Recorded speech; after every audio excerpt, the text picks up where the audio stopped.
नमस्कार जय हिंद दोस्तों, मेरा नाम है वीरेंद्र कुमार और आपका स्वागत है मेरे यूट्यूब चैनल स्टडी विद वीर में। तो दोस्तों, जैसा कि आप जानते हैं, हम टॉपिक कर रहे थे शिक्षण प्रभाव तत्व का। ठीक है, उसमें हमने दो टॉपिक पढ़ लिया।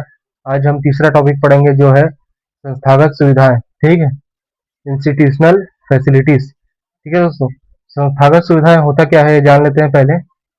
जिस भी स्कूल में, कॉलेज में, जिस संस्था में, चाहे वो कोचिंग क्यों ना हो, आप स्टडी करते हैं, ज्ञान प्राप्त करते हैं। ठीक है, तो उस संस्था के द्वारा जो आपको फैसिलिटीज प्रोवाइड की जाती है, ठीक है, वही क्या संस्थागत सुविधाएं कहलाती है। ठीक है, जब तक वह फैसिलिटीज नहीं प्रदान करेगी आपको, आप ठीक से पढ़ नहीं पाएंगे। ठीक है, आपको पढ़ने में असुविधा होगी। ठीक है दोस्तों, चलिए इसे समझते हैं।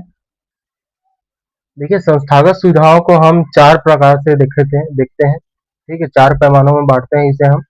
देखिए, पहला है पुस्तकालय, लाइब्रेरी। ठीक, देखिए, एक समृद्ध पुस्तकालय जिसमें अच्छी पुस्तकें, शोध पत्र और डिजिटल एक्सेस हो, छात्रों की जिज्ञासा को शांत करने के लिए अनिवार्य है। ठीक है, चलिए समझते हैं इसको। किसी भी स्कूल, कॉलेज हो, चाहे आपका कोचिंग सेंटर क्यों ना हो, ठीक है, अगर उसमें लाइब्रेरी की सुविधा है, ठीक है, तो वह छात्रों के लिए एक प्लस पॉइंट है। ठीक है, आपको किसी चीज का आंसर नहीं मिल रहा है, ठीक है, कोई विषय में आपको डाउट है, आपको बुक्स चाहिए उस विषय के, आप कहाँ जाते हैं? लाइब्रेरी में जाते हैं। ठीक है, लाइब्रेरी में उस विषय की आपको पुस्तक मिलती है। ठीक है, कोई पर्टिकुलर विषय, उसमें आपको शोध पत्र मिलता है। ठीक है, या फिर कुछ चीजें जो बुक में नहीं है वो आप नेट में चेक करते हैं।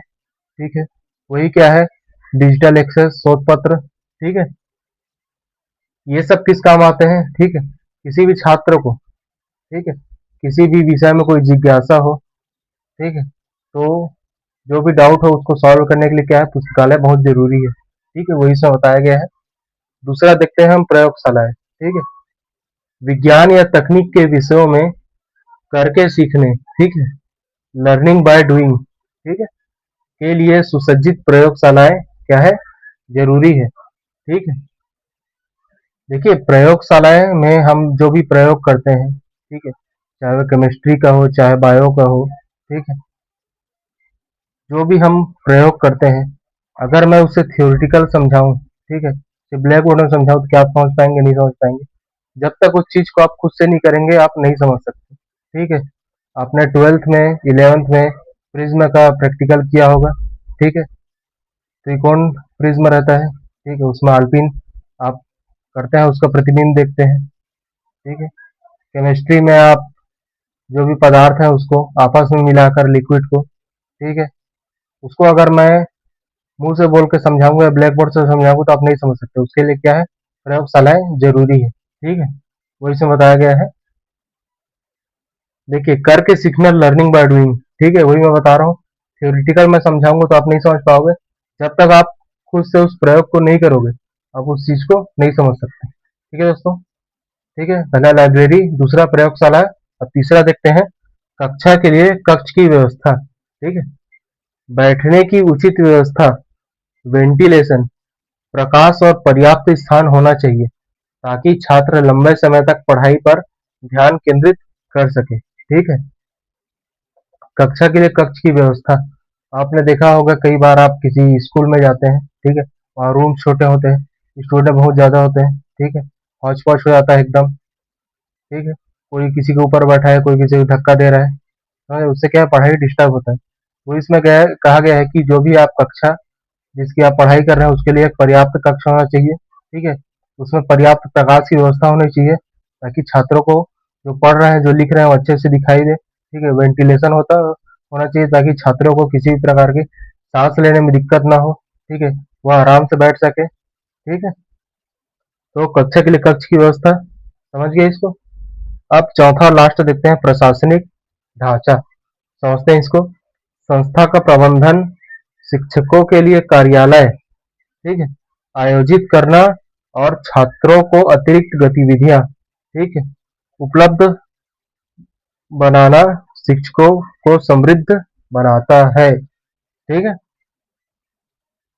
समझ गए? प्रशासनिक ढांचा समझते हैं। ठीक है, देखिए क्या लिखा है? संस्था का प्रबंधन, ठीक है, जो भी प्रशासनिक ढांचा है, चाहे स्कूल हो कॉलेज का हो, ठीक है, वह क्या है, शिक्षकों के लिए क्या बोला यहाँ पे, कार्यालय, ठीक है।